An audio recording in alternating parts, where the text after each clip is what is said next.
Ukraine पर एक ऐसा खतरनाक हमला हुआ है जिसके लिए पुतिन को पूरी दुनिया के लिए विलेन बताया जा रहा है।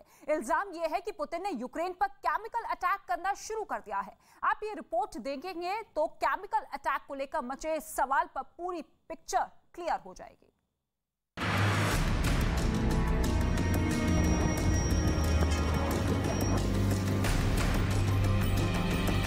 क्या यूक्रेन में केमिकल युद्ध वॉर शुरू हो चुका है?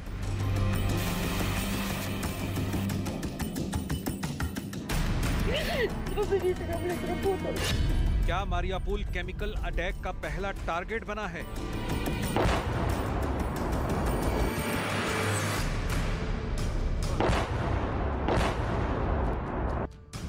यूक्रेन के मारियापुल से रिपोर्ट बहुत डराने वाली आ रही है।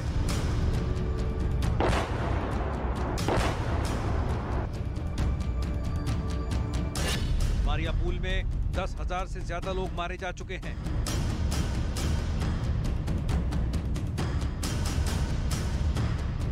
Начинаем работать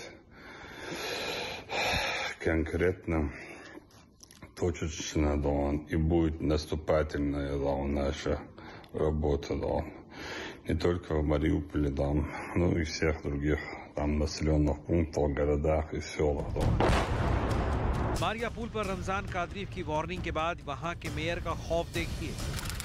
मारियापुल के मेयर ने अब 10,000 और लोगों के मारे जाने का खतरा जाहिर किया है।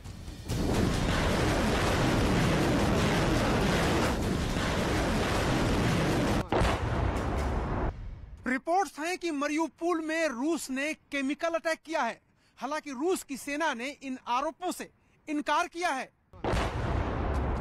मारियापुल के मेयर का दावा है कि उनके शहर में मरने वालों की तादाद 20,000 के पार जा सकती है।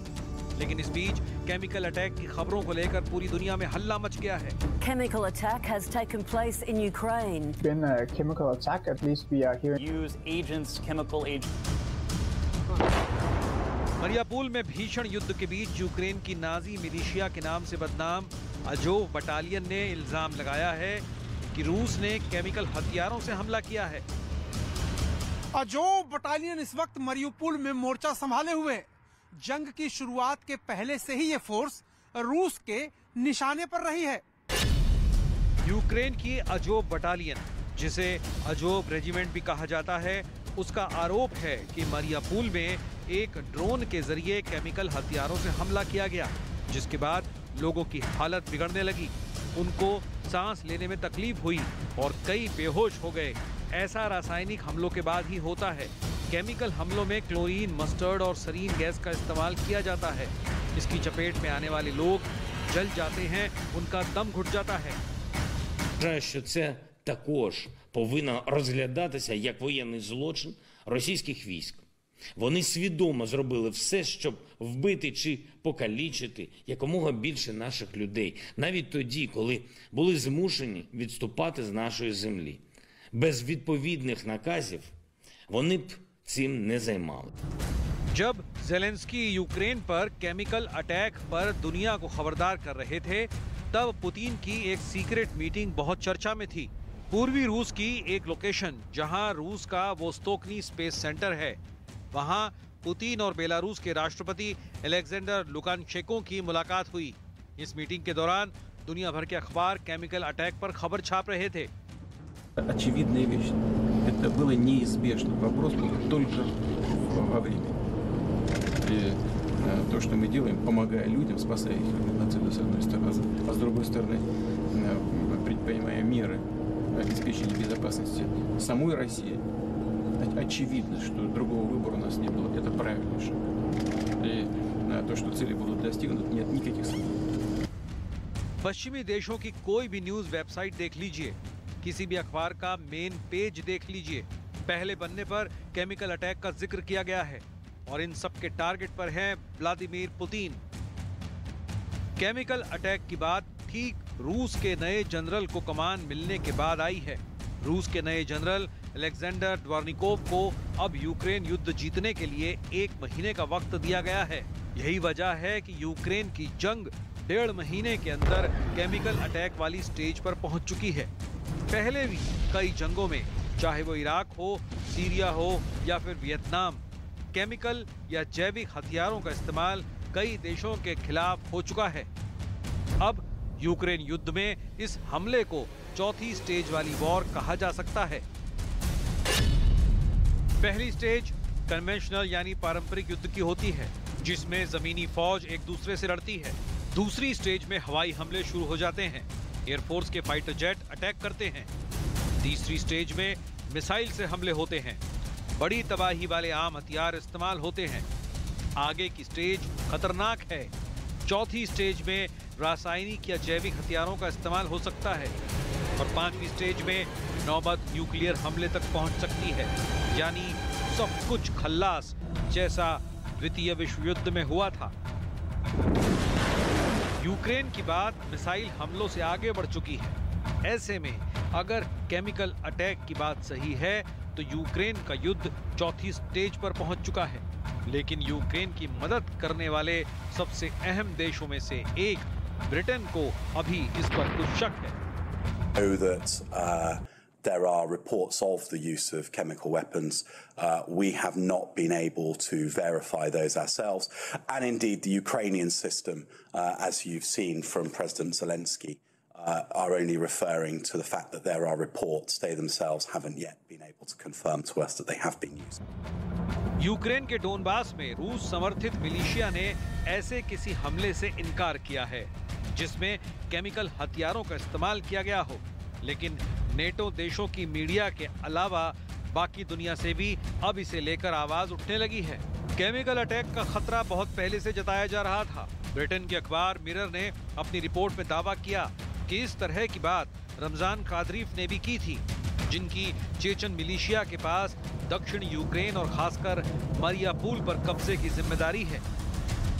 Киев и все остальные города. У нас цель не забрать города, у нас цель уничтожить этих бандеровцев, нациков, которые из шайтанов, так говорящие, на чеченском называющие себя. क्या रमजान कादरीफ ज़ेलेंस्की की अजोब रेजिमेंट के खिलाफ पुतिन की एसिड रेजिमेंट उतारने जा रहे हैं? Один з рупорів окупантів заявив про те, що вони можуть застосувати хімічну зброю проти захисників Маріуполя. Розглядаємо це максимально серйозно. Хочу нагадати світовим лідерам, що можливе застосування хімічної зброї російськими військовими вже обговорювалося. І вже на той час це означало, що потрібно реагувати на російську агресію значно жорсткіше. इससे पहले रूस पर थर्मोबैरिक रॉकेट से भी हमले का आरोप लग चुका है, जिसमें TOS one multi barrel rocket launcher system से हमला किया जाता है।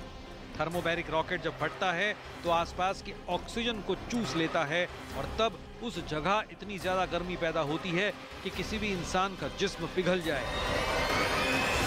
केमिकल हथियार या जैविक हथियारों से हमला, यूक्रेन ने शुरुआत से ही इन हमलों को रेड लाइन करार दिया है। ब्रिटेन, अमेरिका और पश्चिमी देशों ने भी इसे बहुत ही गंभीर बात कही है, लेकिन अभी तक पश्चिमी देशों, अमेरिका हो या ब्रिटेन, इनकी रूस की आलोचना सिर्फ मीडिया में बयानबाजी तक ही सीमित है। अब बात यूक्रेन पर केमिकल अटैक की हो रही है। यूक्रेन का दावा है कि रूस ड्रोन के जरिए केमिकल अटैक कर रहा है और इसके लिए उसने अपना man portable drone killer system भी सैनिकों को थमा दिया है। ये एक बड़ी राइफल की तरह होता है जिसमें से निकलने वाली तरंगों के जरिए इसकी रेंज में आने वाले किसी भी ड्रोन को काबू में किया जा सकता है। इस ग्राफिक्स को देखेंगे तो समझ आएगा कि कैसे एंटी ड्रोन एंटीना राइफल, जिसे ड्रोन किलर भी कहते हैं, वो रेडियो वेव से ड्रोन की दिशा में हमला करती है, जिससे ड्रोन जाम हो जाते हैं और उस पर पायलट का कंट्रोल खत्म हो जाता है। अब ऐसे ही हथियार नेटो देशों से यूक्रेन को भी सप्लाई किए जा रहे हैं ताकि रूस के ड्रोन अटैक का खतरा कम किया जा सके। मारिउपोल, जहां कभी 4.5 लाख की आबादी रहती थी, उनमें से 3.5 लाख लोग अपना शहर छोड़कर जा चुके हैं। केमिकल अटैक के साये में मारिउपोल की जंग अब बेहद ही खतरनाक मोड़ पर जा पहुंची है। मारियापुल में रूस और यूक्रेन के मिलिशिया के बीच गली मोहल्लों और सड़क चौराहों पर युद्ध जारी है। 18 साल का व्लादिस्लाव उस मिलिशिया का हिस्सा बन चुका है जो रूस ने यूक्रेन की फौज से लड़ने के लिए तैयार किया है। मारियापुल में करीब 6 हफ्तों से जंग चल रही है और अब इसमें रूस नई ताकत झोंकना चाहता है। Сказать, воевать призвали, позвонили с техникума, сказали явиться в военкомат. То есть от военкомата не прятался, сам приехал, доброволец. Думал, будет лучше, думал быстрее, проходит все медленно. Украинцы уже подготовленные, бойцы уже. रूस की फौज लगातार मरियापुल के हर कोने को सैनिटाइज करके आगे बढ़ रही है। इसमें वक्त जरूर लग रहा है, एक एक इमारत पर हमला हो रहा है, लेकिन रूस यहाँ कोई चांस नहीं लेना चाहता, क्योंकि इस वक्त यूक्रेन की फौज शहर वाला गुरिल्ला युद्ध लड़ रही है। नए जनरल के लिए अब टैक्टिकल लेवल पर दखल देना भी मजबूरी बन गया है और मुमकिन है कि जनरल ड्वार्निकोव छोटे छोटे फ्रंट पर भी नए अफसरों को तैनात करें। मरियापुल का संकट इस वक्त बहुत ज्यादा गंभीर हो चुका है। यहाँ आबादी के चारों तरफ मिसाइल हैं, बड़े बड़े धमाके हैं और वो गोलियों की बौछार हैं जो यूक्रेन और रूस की फौज के बीच बरसाई जा रही हैं। हजारों लोग मरियापुल में मर चुके हैं, हजारों घायल हैं, लेकिन वो इतने किस्मत वाले नहीं। मरियापुल तो नहीं, लेकिन बाकी यूक्रेन में जो लोग घायल हैं उनके इलाज के लिए नेटो मदद कर रहा है।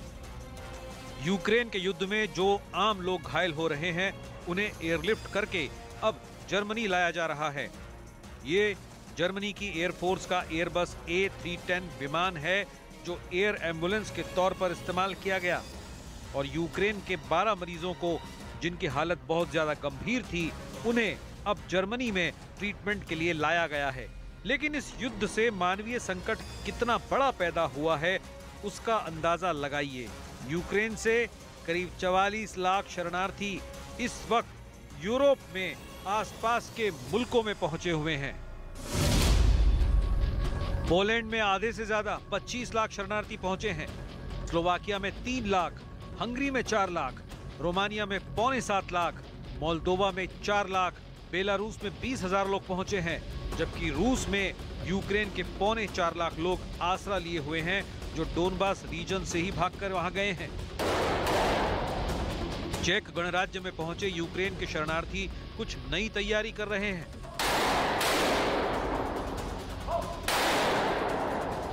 यहां यूक्रेन के करीब 150 लोगों को राइफल और बाकी छोटे हथियार चलाने की ट्रेनिंग दी जा रही है। Ну так я би хотіла навчитися, то не є Шпані, не? Як я то навчусь. А буду видіти, як то. А як буду, можу вратитися на Україну, як будуть потребувати. Правильно? AK-47 हो या कोई और राइफल, उसे कैसे चलाना है, उसमें मैगजीन कैसे लोड की जानी है, कैसे सटीक निशाना लगाना है, यहाँ हर चीज की ट्रेनिंग दी जा रही है। यूक्रेन का कोई ऐसा बड़ा शहर नहीं है जहां रूस के हमले ना हो रहे हों। ये जंग खत्म भी हो जाएगी तो भी यहाँ के लोगों में हमेशा रूस के खिलाफ गुस्सा बरकरार रहेगा और इसके साथ दुनिया के इस इलाके में तनाव भी रहेगा। फिलहाल लगातार हमलों के बीच मारियापुल वो पहला शहर बन सकता है जो पूरी तरह रूस के कब्जे में कभी भी आ सकता है। युद्ध के दौर में देश हथियार जमा करते हैं, लेकिन क्या आपने सुना है कि परमाणु खतरे से निपटने के लिए पूरा यूरोप आयोडीन जमा करने में व्यस्त है? सच यही है कि रूस और यूक्रेन के बीच चल रही इस जंग ने परमाणु युद्ध के खतरे का डर लोगों में भर दिया है और यही वजह है कि डेनमार्क ने भी 20 लाख आयोडीन की गोलियां खरीदने की तैयारी की है। आखिर क्या है आयोडीन और परमाणु युद्ध का कनेक्शन, इस रिपोर्ट में आप देखिए।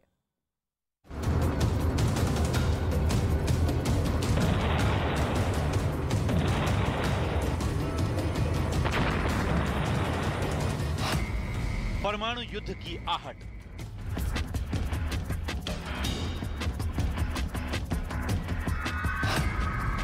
रेडिएशन से तबाही का डर,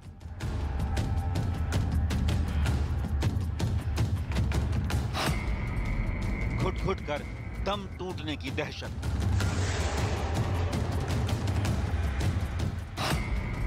यूरोप में आयोडीन के भंडार की तैयारी,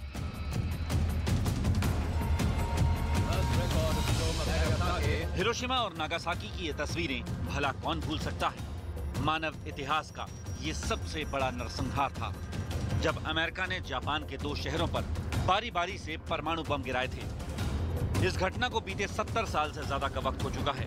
लेकिन एक बार फिर रूस और यूक्रेन के बीच चल रही जंग में परमाणु युद्ध की छाप दिखाई देने लगी है।